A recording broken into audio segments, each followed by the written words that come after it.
What if a drug could be, programmed like software, like just writing code to silence a disease gene? Right, just typing it out. Yeah.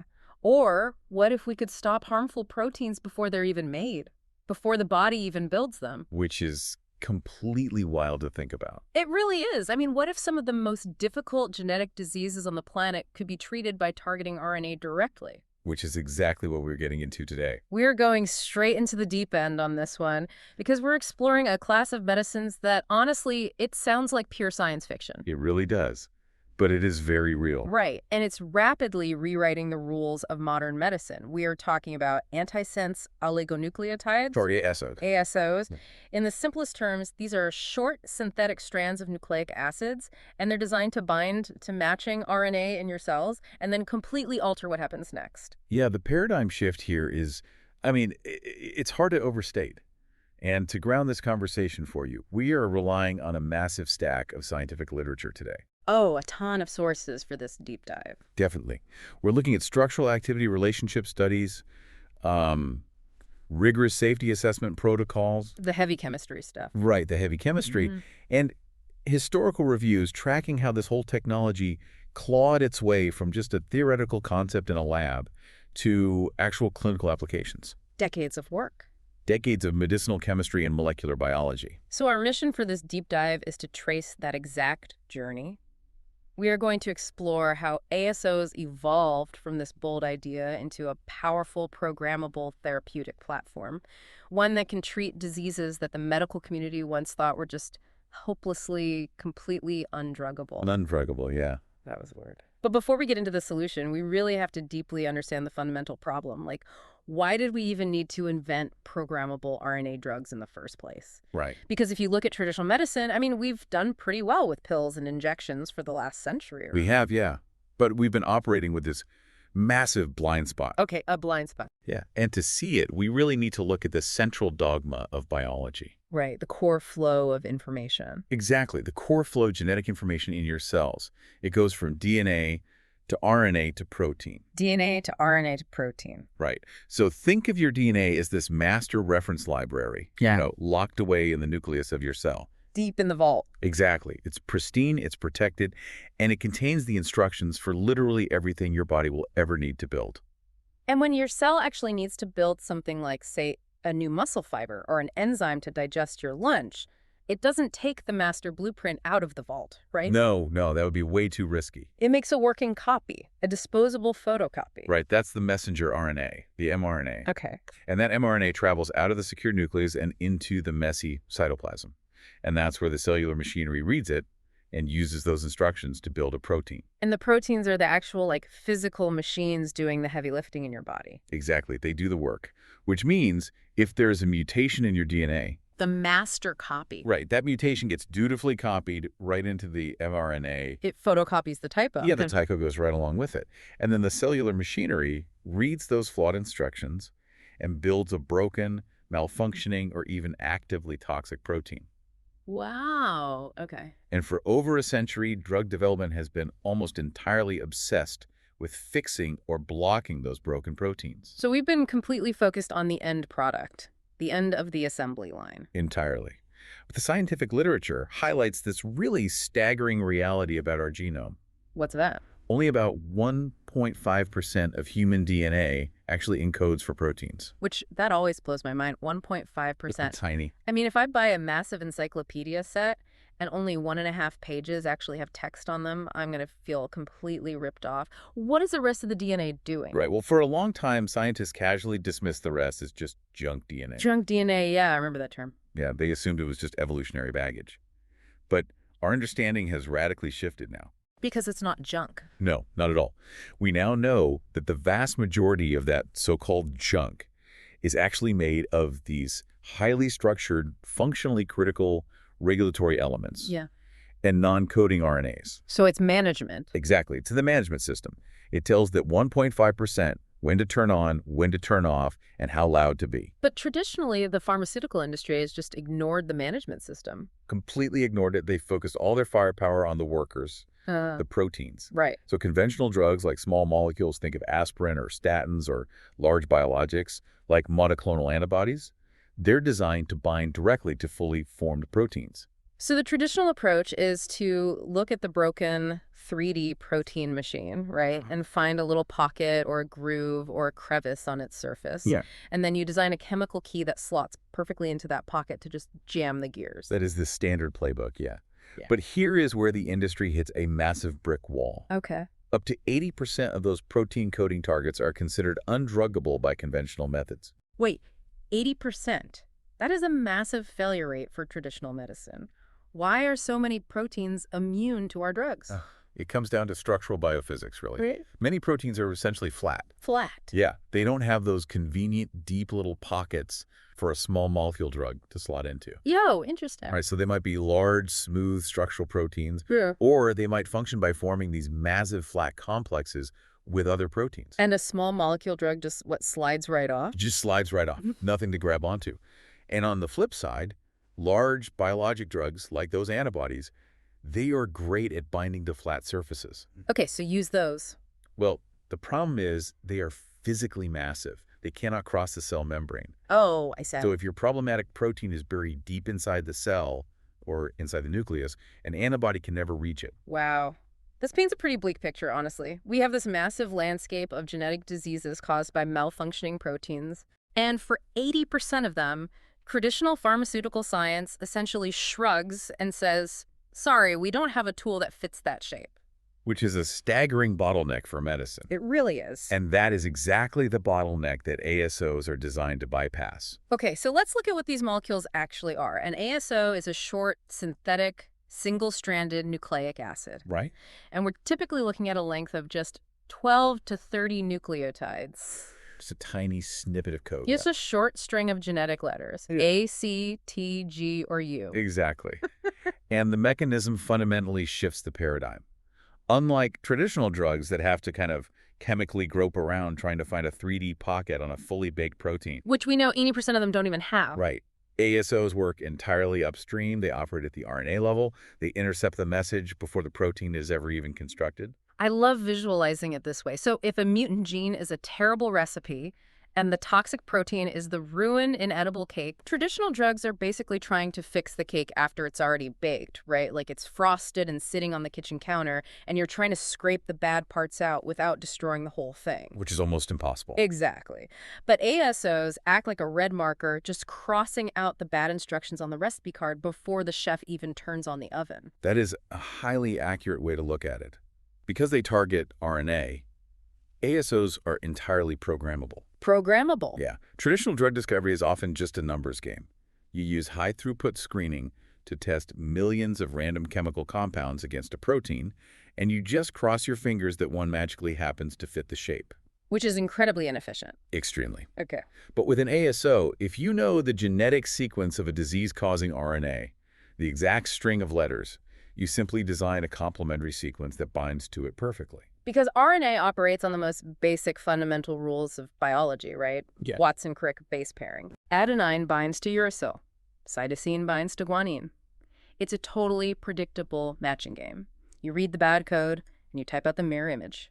And you make the undruggable target entirely irrelevant. Wow. Yeah, if you intercept the mRNA messenger, you never have to worry about the complex folded 3D shape of the resulting protein. The protein simply ceases to exist, or it's altered before it's born. But I have to stop you there, because if it's really that simple, literally just reading the genetic code, figuring out the mutation, and typing out the opposite sequence on a synthesizer, why are we only seeing this explosion of therapies right now? That's the big question. Because we've known about RNA and base pairing for a very long time.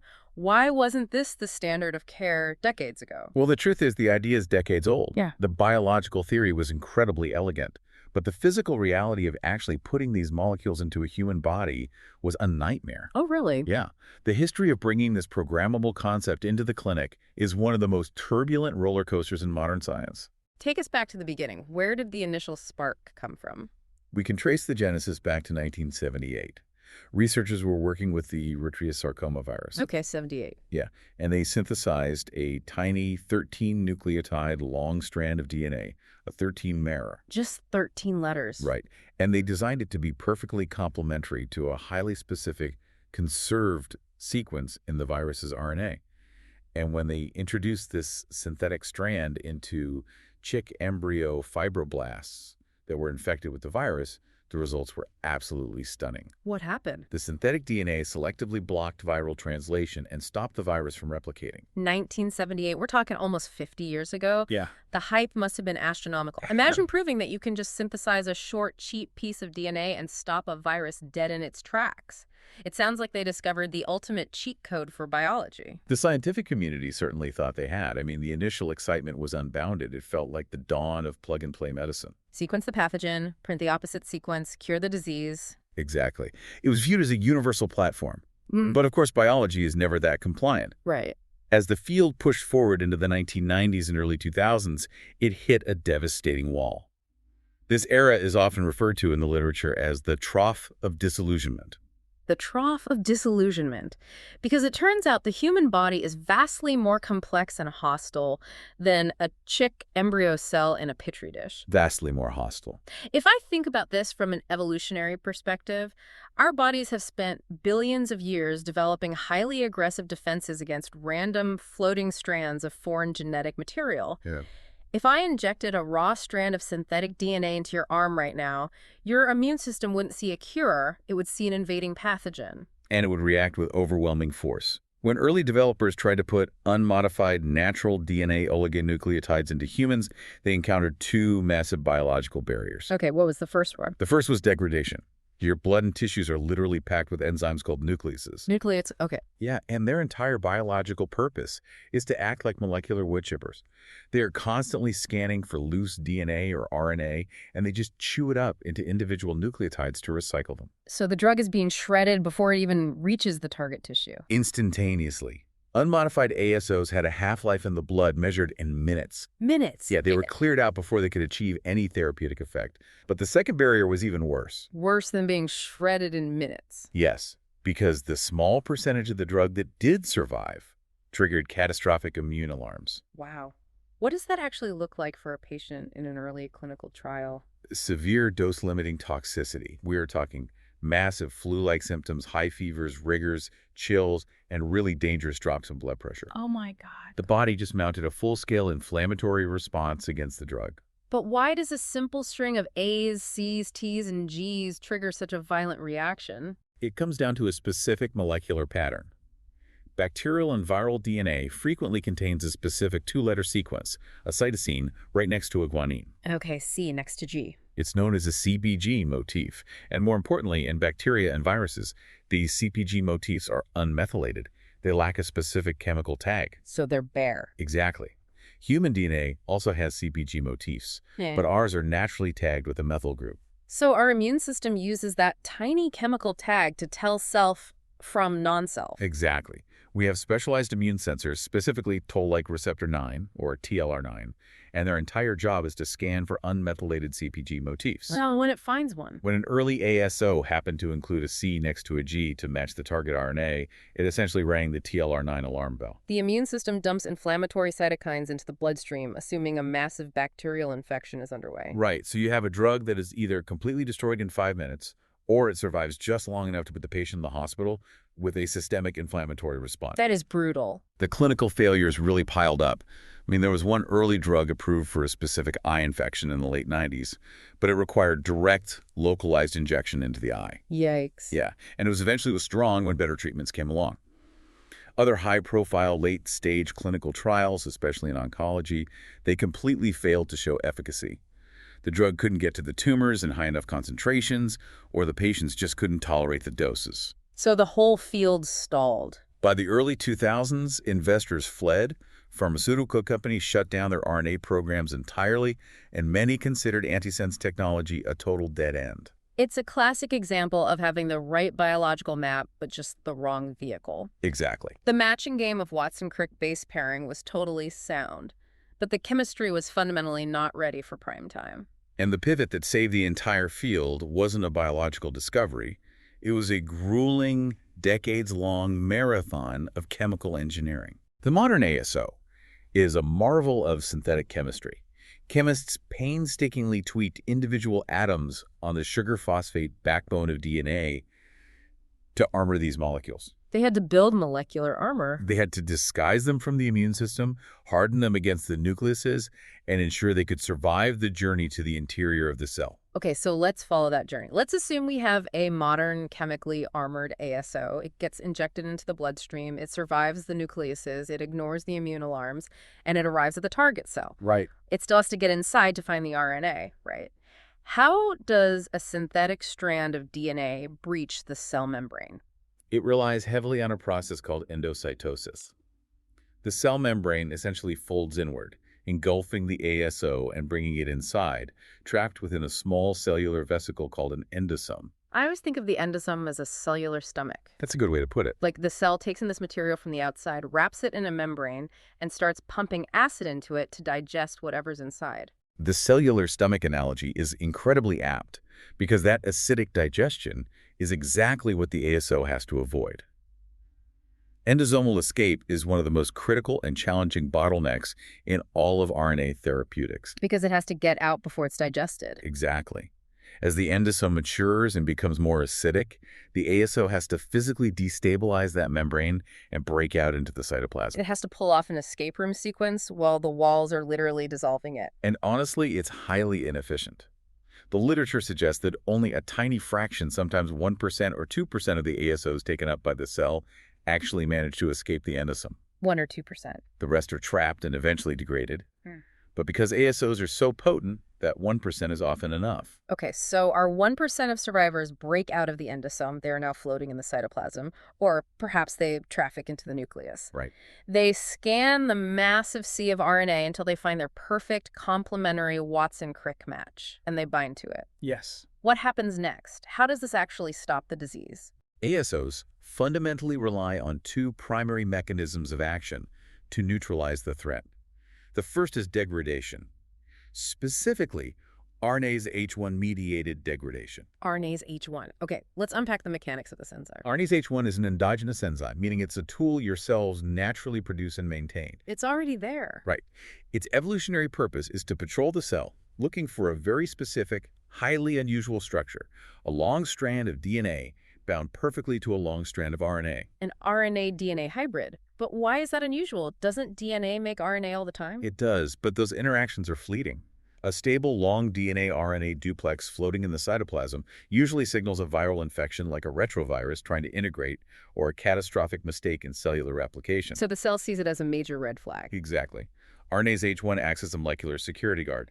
When your synthetic ASO, which is built on a DNA-like chemical scaffold, binds tightly to the target messenger RNA, it forms exactly this unnatural hybrid. Ah, the ASO is basically painting a massive target on the back of the disease RNA. You got it. It binds to it, creates the forbidden shape, and just waits for the security guard to arrive. Precisely.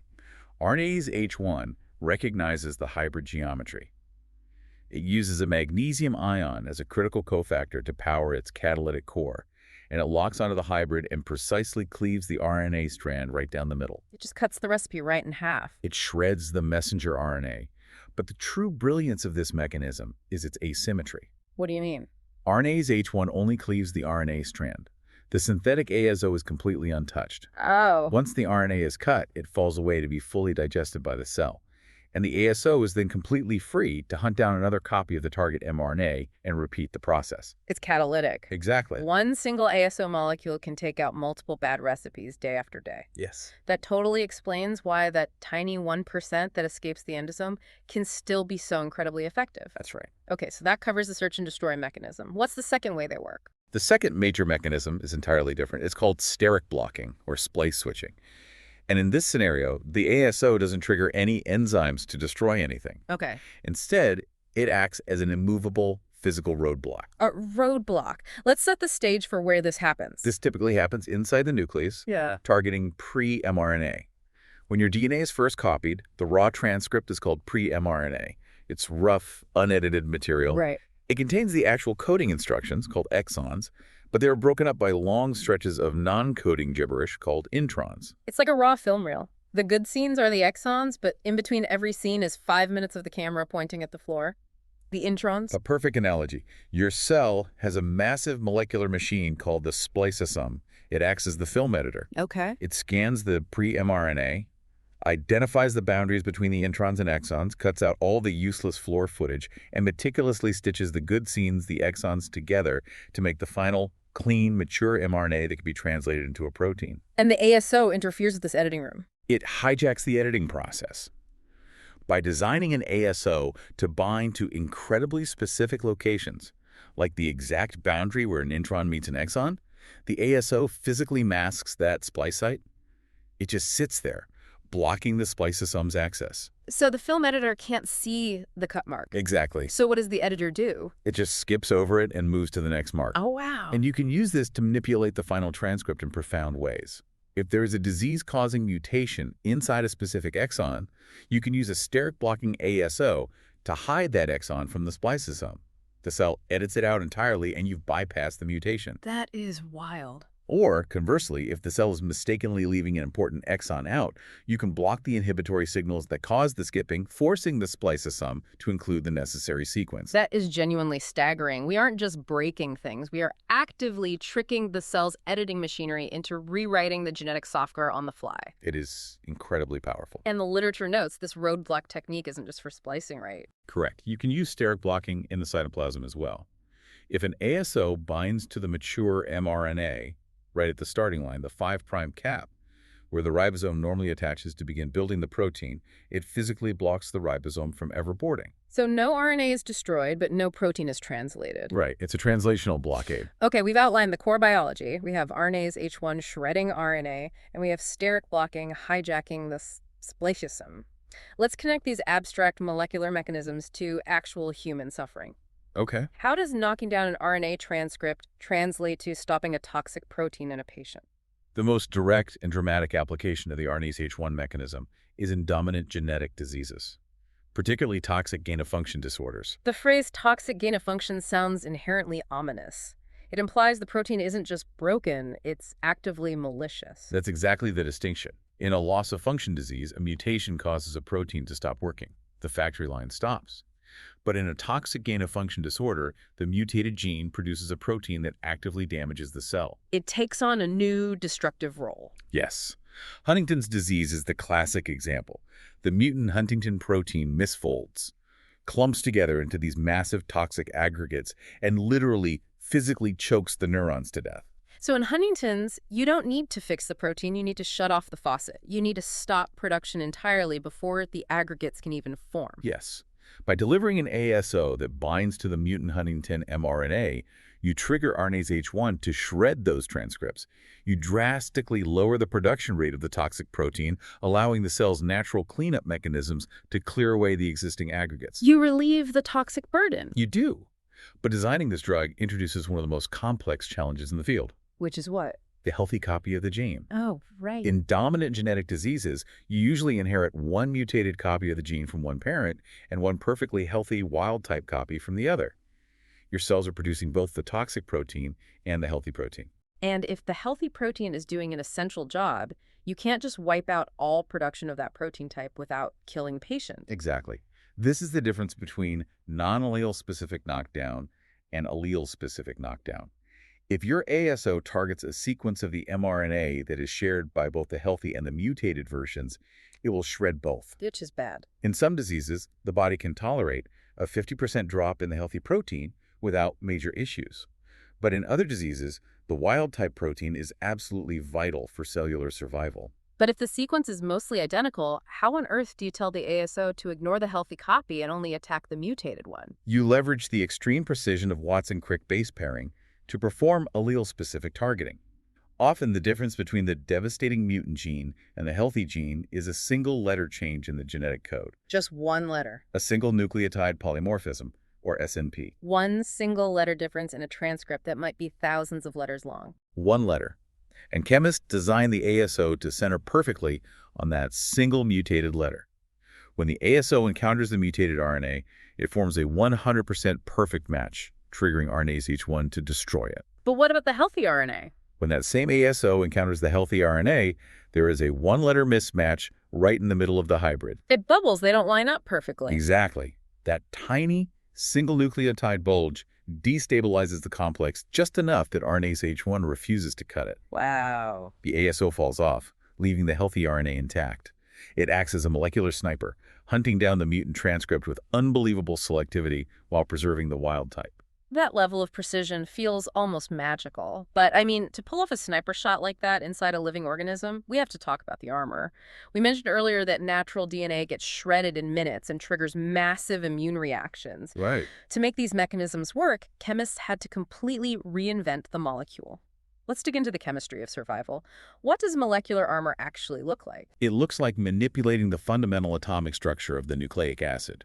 The molecular design of ASOs is a masterclass in medicinal chemistry.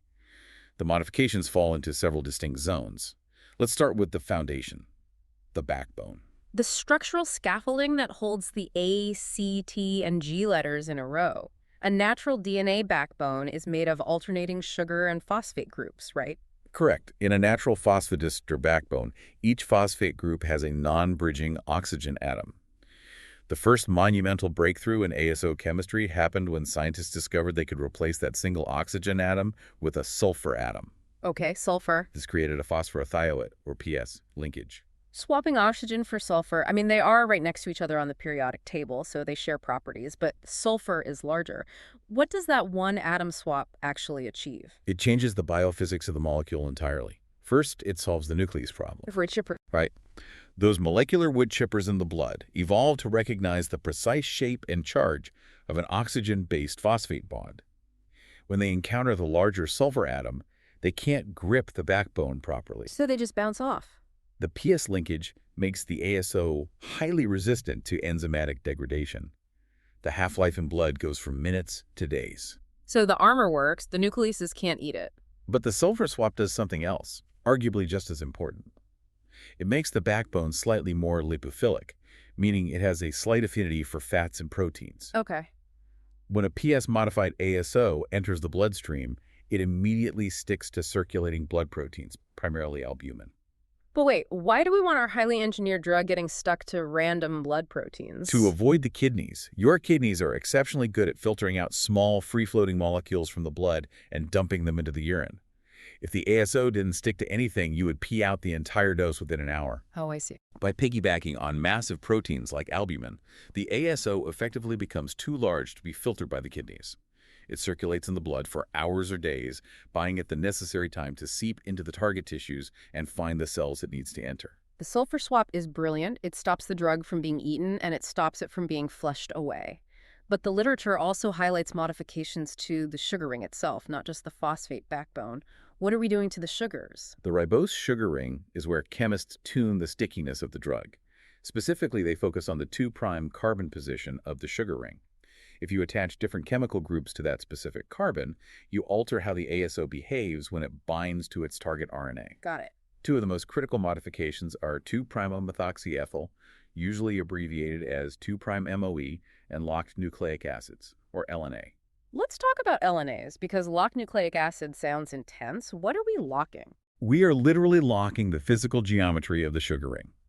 In an LNA, chemists build a chemical bridge, a methylene bridge, connecting the 2' oxygen atom to the 4' carbon atom of the same ring. It's like putting a physical crossbar across the molecule. Exactly. Natural sugar rings are slightly flexible. They pucker and shift between different shapes. When an ASO binds to RNA, it takes energy to force the sugars into the correct conforming shape. The LNA bridge locks the sugar permanently into the ideal 3D conformation for binding to RNA. So it's pre-shaped. Because it's pre-organized, the binding affinity skyrockets. A rigid key fits into a lock far more powerfully than a floppy one. The increase in affinity is massive. Every single LNA nucleotide you out to an ASO sequence raises its melting temperature by up to 5 degrees Celsius. Let's clarify melting temperature for a second. We aren't actually melting it with heat, right? All right. Melting temperature is a thermodynamic measurement of binding strength. It's the temperature at which half of the ASO strands unbind for their target RNA. A higher melting temperature means the ASO holds onto the RNA with incredible force. LNAs stick to their targets like molecular superglue. Which sounds perfect. You want the drug to lock onto the mutant RNA and never let go. You do, but there is a breaking point. High affinity comes with a severe dark side. LNAs can be incredibly toxic. Toxic? How? Because they are so incredibly sticky, they lose their selectivity. They start binding to RNAs that only partially match the sequence, destroying healthy transcripts. Oh, no. Even worse, The rigid, sticky structure can cause them to physically bind to vital cellular proteins instead of RNA, causing massive cascading organ toxicity. So they built a drug that was too strong? How do you walk that back? You find compromise. Medicinal chemists evolved the LNA into a new structure called constrained ethyl, or CEA. It's a slight variation on that methylene bridge. It maintains the incredible binding affinity of the LNA, but the altered shape drastically drops the toxicity profile. It's a Goldilocks situation. Exactly. Finding the precise Goldilocks zone of binding strength, strong enough to work, gentle enough not to rip the cell apart. Okay, I have to pause and look at the whole picture here. We have a sulfur backbone. We have heavily modified, locked sugar rings that drastically change the shape of the molecule. Yes. Earlier, you told me that the RNase H1 enzyme is highly specific. It only shreds RNA if it sees a natural DNA-RNA hybrid. If we have modified the ASO so heavily that it doesn't even look like DNA anymore, won't the security guard just ignore it? That was one of the biggest crises in the development of ASOs. Fully modified sequences, packed with 2' MOE or LNA, completely fail to trigger RNase H1. The enzyme doesn't recognize them. So they don't work. So the field had to invent a structural compromise known as the Gapmer architecture. The Gapmer. The literature compares it to an Oreo cookie. Let's hear the cookie analogy. The architecture is broken into 3 distinct zones. You have the 2 ends of the ASO, the wings, or the chocolate cookies. These wings are made entirely of heavily modified nucleotides, like those high-affinity 2' MOE or CH sugars. Okay. The wings serve 2 purposes. They resist nucleases, and they grab onto the target RNA with massive force, anchoring the ASO in place. The cookies do the grabbing. What about the cream filling? The center of the ASO, the gap between the wings, is a continuous stretch of standard, unmodified DNA, usually about 8 to 10 nucleotides long. Ah, the gap is the bait. Precisely. The modified wings latch onto the target, holding the sequence perfectly in place. The RNA bound to that central gap of standard DNA forms a classic natural DNA-RNA hybrid. And the security guard spots it? The RNase H1 enzyme scans along, ignores the heavily modified wings, spots the central DNA gap, locks on, and cleaves the RNA right in the middle. The Gapmer architecture elegantly solved the paradox of needing both extreme stability and enzymatic recognition in the same molecule. It's a brilliant piece of molecular engineering. But what about the immune system? We talked about how unmethylated CpG motifs trigger the TLR9 alarms, causing those massive flu-like inflammatory responses. How does chemistry solve that? By using molecular camouflage. If an ASO sequence requires a cytosine next to a guanine to properly match the target RNA, chemists don't use standard cytosine. They synthesize a 5-methylcytosine. A disguised version. They artificially attach the methyl group that the human immune system expects to see. When the TLR9 receptors scan the ASO, they see the methyl group, register it as human, and ignore it. The immune alarms remain silent. Okay, I want to push back on the fundamental premise of these modifications. If the sulfur backbone, the PS linkage, is so effective at stopping nucleases but causes the drug to stick to random proteins, which can cause toxicity, why even use the natural sugar phosphate scaffold at all? Why not build the drug out of something completely alien that the body has no mechanisms to break down or interact with? That is a very sharp deduction. And it's exactly the path that led to a totally distinct class of ASOs known as PMOs, or phosphorodiamidate morpholino-oligonucleotides. PMOs? How alien are they? Entirely synthetic. With a PMO, chemists throw away their ribose sugar ring completely and replace it with a 6-sided morpholine ring. And they replace the negatively charged phosphate backbone with a neutral phosphorodiamidate linkage. A neutral charge. Natural DNA is highly negatively charged. What happens when you remove the charge? The molecule essentially becomes invisible to many cellular systems.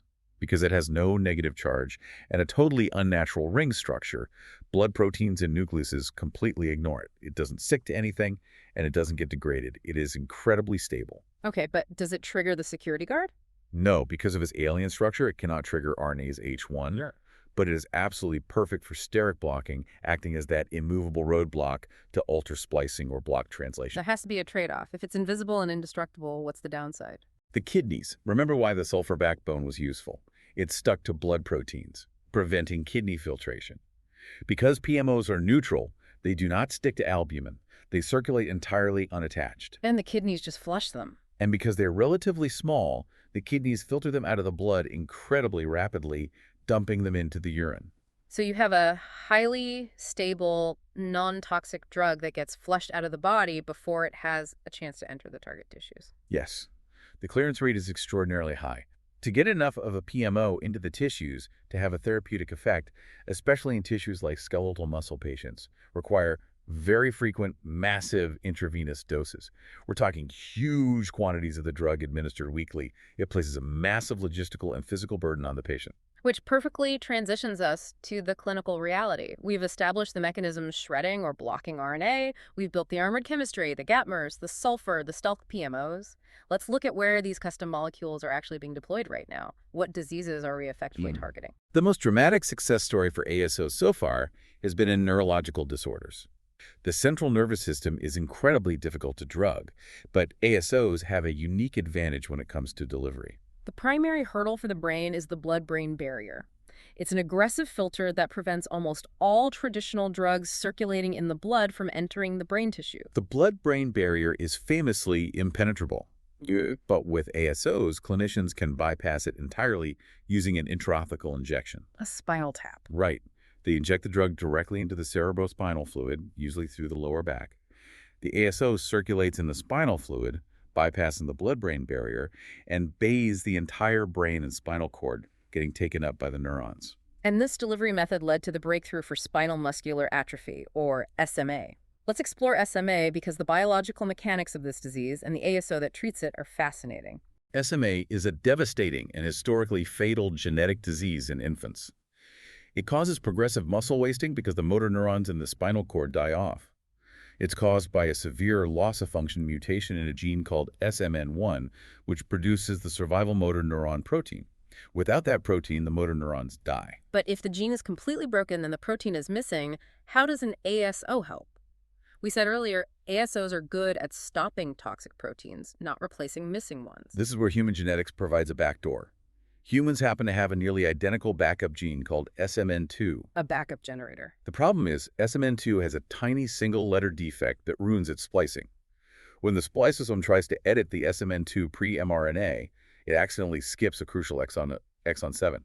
Because exon 7 is missing, the resulting protein is unstable and degrades almost immediately. It produces only a tiny fraction of functional protein. So the backup generator is on, but the wiring is faulty. Exactly. The ASO designed for SMA is a steric blocking molecule. It doesn't destroy anything. It is injected intrathecally, enters the motor neurons, and binds to a very specific spot on the SMN2 pre-mRNA and intronic splice silencer. It physically masks the chemical signal that was telling the spliceosome to skip exon 7. It covers up the skip me sign. Yes. By hiding the silencer, the ASO forces the spliceosome to include exon 7 in the final transcript. Suddenly, the backup SMN2 gene starts producing massive amounts of fully functional, stable motor neuron protein. It fundamentally rewires the RNA processing to replace the missing protein, transforming a fatal infantile disease into a manageable condition where children are meeting motor milestones. That is just, it's an incredible application of the splice switching roadblock. They're also using intrathecal ASOs for ALS, right? Lou Gehrig's disease? Yes, but using the opposite mechanism. In certain genetic forms of ALF, mutations in the SOD1 gene create a classic toxic gain-of-function protein that destroys motor neurons. So they need the wood chipper. For this, they use a gapmer ASO to recruit RNase H1. The ASO binds to the SOD1 transcript, shreds it, and shuts off the production of the toxic protein, slowing the neurodegeneration. So the nervous system is highly amenable to ASOs via spinal injection. What about muscular disorders? We talked about PMOs and massive intravenous doses earlier. Muscular disorders are the prime target for those neutrally charged PMOs. Duchenne muscular dystrophy, or DMD, is the hallmark application. DMD is a severe, progressive muscle wasting disease caused by mutations in the dystrophin gene, which is one of the largest genes in the human body. And the size of the gene is part of the problem. You can't just deliver a replacement gene using a traditional viral vector because the dystrophin gene is physically too massive to fit inside a therapeutic virus. Exactly. Gene replacement is largely off the table. In DMD, the mutations usually cause a frame shift. The genetic code is read in three-letter words. If a mutation deletes an exon that isn't a multiple of 3 letters, it throws the entire reading frame out of alignment. Oh, I see. Everything downstream becomes genetic gibberish, resulting in a premature stop signal. No functional dystrophin protein is made. So the sentence reads, the dog ate the cat. If you delete the O in dog, it shifts everything over and it reads, the dia tet heck at. It's totally ruined. How does a PMO fix an out-of-alignment frame? By strategically deleting more of the sentence. What? The PMO acts as a splice-switching roadblock. It binds to the pre-mRNA and forces the spliceosome to completely skip over a specific targeted exon adjacent to the mutation. Wait, if the protein is already broken because it's missing pieces, how does skipping another piece help? Don't you just get a shorter, even more broken protein? You do get a shorter protein. It is internally truncated. But by carefully selecting which exon to skip, the chemists restore the reading frame of the rest of the gene. Oh. You delete 2 words, but the sentence makes sense again. The resulting dystrophin protein is shorter than normal, but it is partially functional. This exon-skipping strategy converts a severe, fatal DMD phenotype into a much milder, slower-progressing form of muscular dystrophy. That's a masterclass in making the best of a bad situation. Okay, we've covered the brain and the muscles. What about the liver? Earlier we mentioned the liver naturally absorbs these drugs. The liver is the body's primary filter, meaning it is a massive sponge for oligonucleotides. If you inject a standard sulfur-modified ASO under the skin or into a vein, the liver naturally takes up the vast majority of it. But chemists weren't satisfied with natural uptake. They wanted surgical precision. They achieved this using GalNAc conjugation. GalNAc. It's spelled G-A-L-N-A-C. Break down what that is. GalNAc is a specific type of complex sugar molecule. Hepatocytes, the primary functional cells of the liver, have a high density of specialized receptors on their surface called ASGR. These receptors are specifically designed to look for and bind to GalNAc sugars floating in the blood. So chemists use the sugar as a molecular address label? Exactly. They chemically tether a cluster of these GalNAc sugars to the end of the ASO. When the drug enters the bloodstream, it circulates until it hits the liver. The ASGR receptors grab the GalNAc sugars with incredible affinity and actively drag the attached ASO inside the cell through endocytosis. It's a VIP pass straight into the hepatocyte. The increase in delivery efficiency is astronomical. Because of GalNAc conjugation, developers can treat liver-mediated diseases like severe hypercholesterolemia or rare conditions like ATTR amyloidosis, where the liver pumps out toxic amyloid proteins at a tiny fraction of the dose they used to need. You lower the dose, you massively reduce the systemic toxicity, and you increase the potency. I also noticed in the clinical reviews that ASO technology is beginning to cross over into oncology. How are we targeting cancer? Cancer isn't usually a single monogenic mutation. Oncology is a complex frontier, but ASOs offer unique angles of attack. One fascinating application is acting as a telomerase inhibitor. Telomerase is an enzyme that many aggressive cancers use to endlessly rebuild the protective caps on the ends of their chromosomes, the telomeres. This essentially makes the cancer cells immortal. They can divide forever without their DNA degrading. And an ASO can turn off the immortality switch? Yes, but in a very unique way. The ASO doesn't target the protein part of the telomerase enzyme. Telomerase is a complex that actually contains its own built-in RNA template, which it uses to build the DNA caps. The ASO is designed to bind directly to the essential RNA component, completely shutting down the enzyme's structural capability. Without active telomerase, the malignant cell's telomeres rapidly shorten with each division, triggering crisis in apoptosis-programmed cell death. The applications are incredibly diverse. We are treating the brain, rewiring muscles, reprogramming the liver, and attacking cancer. But let's take a step back into the reality of drug development.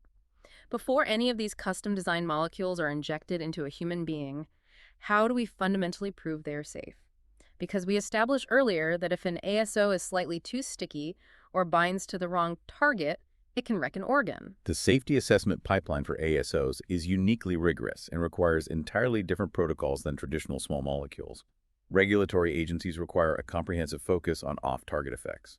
Remember, the core mechanism relies on a 20-letter sequence being entirely unique within a human genome that contains 3 billion letters. Right. What if the 20-letter sequence we designed to hit the toxic Huntington's gene happens to perfectly match a sequence in a gene required for heart function? If we accidentally shred the heart gene, the cure is worse than the disease. That is the nightmare scenario. To prevent it, developers employ a strict, 3-tiered off-target assessment protocol. Tier 1 is computational prediction. Long before a chemist ever synthesizes the physical drug, powerful algorithms scan the entire known human genome and transcriptome in silico. They're looking for sequences that are a perfect 100% match, but they also scan for near matches, sequences with 1, 2, or 3 mismatches. Because if the chemistry is sticky enough, an ASO might bind to a sequence even if it's off by a letter or two. The computers are generating a massive hit list of every potential accident waiting to happen. Exactly. They map out the theoretical danger zones. Tier 2 is transcriptomic experimental validation. The computers make the map, but biology is messy, so you have to test it in living cells. They take human cells grown in a dish, treat them with the actual physical ASO, and then use RNA sequencing. They literally sequence every single piece of RNA in the treated cell and compare it to an untreated control cell. They are checking the computer's homework to see if any of those unintended targets on the hit list are actually being destroyed. And often they find hits the computer missed, or realize that theoretical matches don't bind in reality because of how the RNA is folded. Finally, Tier 3 is RT-qPCR confirmation. For any unintended RNA targets that showed a drop in the RNA-seq data, the researchers use highly specific quantitative polymerase chain reaction tests to measure exactly how much of that specific RNA is being lost, verifying if it crosses a dangerous threshold. It's an exhaustive 3-stage filter. And when these drugs finally make it through those tiers and enter clinical trials in actual human patients, how are they measuring success? They aren't just asking the patient if they feel better. No, clinical endpoints are heavily driven by biomarker knockdown. Because ASOs act directly and predictably on RNA, you should be able to measure a physical reduction in the toxic protein in the patient's biofluids. For example, in those ALS trials we mentioned, they measure the reduction of neurofilament light chain in the blood or spinal fluid. What is that? Neurofilament is a structural protein in neurons. When neurons die, they spill it into the blood. By measuring its decline, they can literally track the cessation of nerve damage in real time. It sounds incredibly clinical and foolproof, a neat sequence of steps. But anyone who follows medical science knows drug development is never that clean. Biology always fights back. What are the blind spots here? Where do things still go wrong with modern ASOs? That leads us to the critical limitations and barriers that the field is actively struggling with today. The most glaring limitation, without a doubt, is delivery to extrahepatic tissues. Extrahepatic simply means anywhere outside the liver or the central nervous system. Because the liver is a giant vacuum that sucks up all the systemically injected drug, and the brain has to be accessed through an invasive spinal tap. Exactly. What if you want to treat a genetic heart disease? Or a disease deep in the skeletal muscle? Or the lungs? It is incredibly difficult to achieve a high enough therapeutic dose of an ASO inside those tissues without administering massive amounts of the drug. And if you administer massive amounts, the liver absorbs the vast majority of it, which brings us to toxicity. And the literature reveals something really insidious about ASO toxicity. It's not always about off-target RNA binding, is it? It's not just accidentally cutting the wrong wire. No. Some of the most severe toxicities are sequence independent. They have absolutely nothing to do with Watson-Crick base pairing or targeting the wrong RNA. They are driven entirely by the biophysical shape and chemistry of the ASO itself. You mentioned this earlier with the LNAs, the locked sugars making the drug too sticky. Highly modified, highly sticky ASOs, especially those with a high concentration of sulfur linkages and locked sugars, have a tendency to bind non-specifically to intracellular proteins. A major recognized culprit in ASO toxicity involves perispeckle proteins. Perispeckles, it sounds microscopic. What are they? They are tiny, dynamic subnuclear structures built out of RNA and specific proteins. They help regulate gene expression. When certain toxic ASOs enter the nucleus, they bind to these perispeckle proteins with massive affinity. They bind so tightly that they physically drag the proteins out of their normal position, pulling them into a different structure called the nucleolus.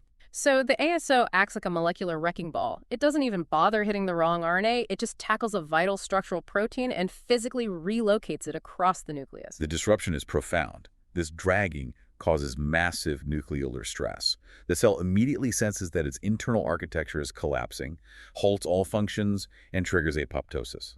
The cell hits its own self-destruct button. And if this is happening on a macro scale, what does it look like for the patient? What organs take the hit? Historically, it manifests as severe organ toxicity. Hepatotoxicity liver damage is the most common because the liver absorbs the lion's share of the drug, so its cells experience the highest concentrations. Nephrotoxicity, or kidney damage, is also a major hurdle. Even though the ASOs bind to blood proteins, they eventually break down and have to be cleared. They accumulate in the proximal tubular epithelial cells of the kidneys, causing cellular stress and damage. The safety reviews also highlight issues with blood clotting. Thrombocytopenia, a dramatic, sometimes sudden drop in blood platelets, which are essential for clotting. This can lead to severe bleeding events. It was a major issue with some early-generation ASOs, likely triggered by complex, sequence-independent interactions between the highly modified backbones and the immune system or platelet precursor cells. And compounding all of this is the fact that these drugs are not one-and-done cures. They are chronic therapies. ASOs are eventually degraded by nucleuses or cleared from the body. Depending on the chemistry, repeated dosing is required, perhaps monthly, perhaps every 3 to 6 months.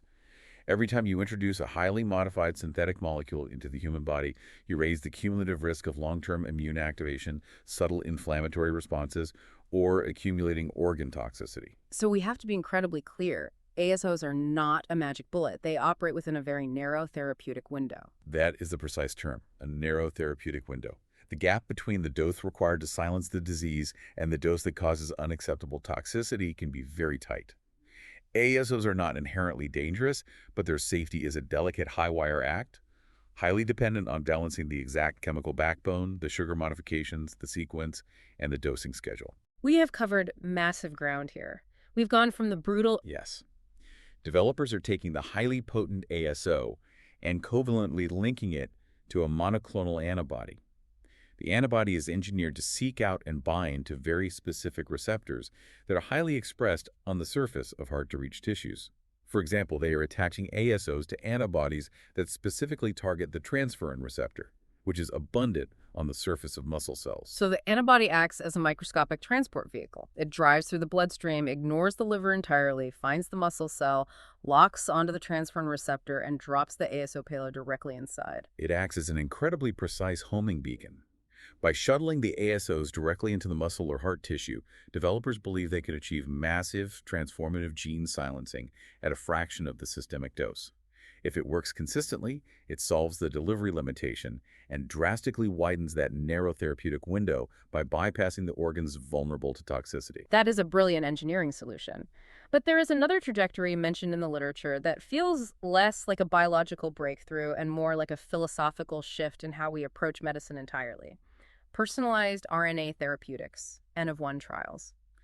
This is perhaps the most profound capability of the ASO platform, because ASOs are fundamentally just programmable strings of code software that you can design and synthesize on a machine in a matter of weeks. They possess the unique ability to be rapidly customized for ultra-rare diseases. We are talking about nano-rare diseases, genetic mutations so unique that they might only affect a handful of children or even just a single child in the entire world. Historically, the pharmaceutical model is driven by scale. It cost billions of dollars and a decade of research to develop a small molecule drug. You cannot justify that investment for a disease that affects one person. Those patients were entirely orphaned by modern medicine. But ASOs shatter that paradigm. If a geneticist sequences a child's genome and discovers a totally unique, fatal splice site mutation, researchers can design a custom ASO sequence to mask that specific mutation. They can synthesize it, test it in the patient's own cells in a lab, prove it fixes the splicing, and manufacture a clinical-grade batch in a matter of months. This isn't theoretical. There was a landmark case that proved this model, the story of Malaysin. Yes, Malaysin was a bespoke ASO drug, literally named after the little girl it was designed to treat, Mila. She had a unique, rapidly progressing genetic disorder caused by an aberrant splicing mutation. A team at Boston Children's Hospital designed, tested, and received FDA permission to administer a custom ASO in under a year. Less than 12 months from discovering the mutation to infusing a custom-built programmable genetic drug. It was unprecedented. The drug successfully corrected the splicing defect and dramatically reduced her severe, life-threatening seizures.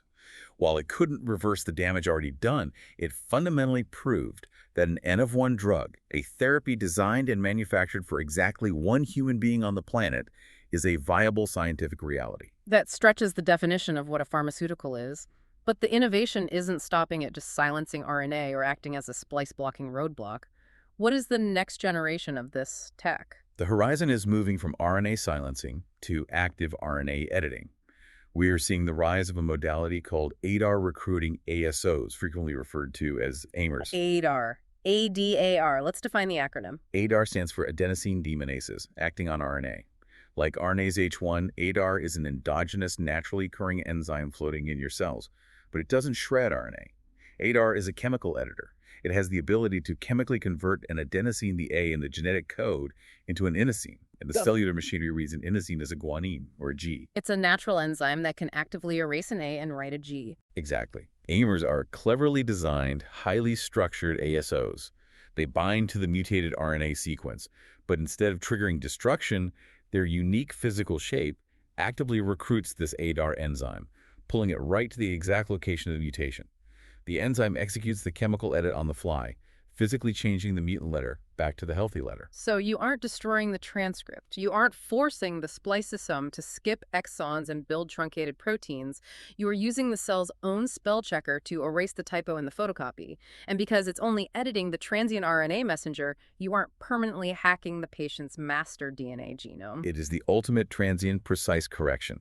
It repairs the transcript temporarily, lowering the risk of the permanent, irreversible off-target edits that remain a concern with DNA editing technologies like CRISPR. If you start taking the ASO, the editing stops.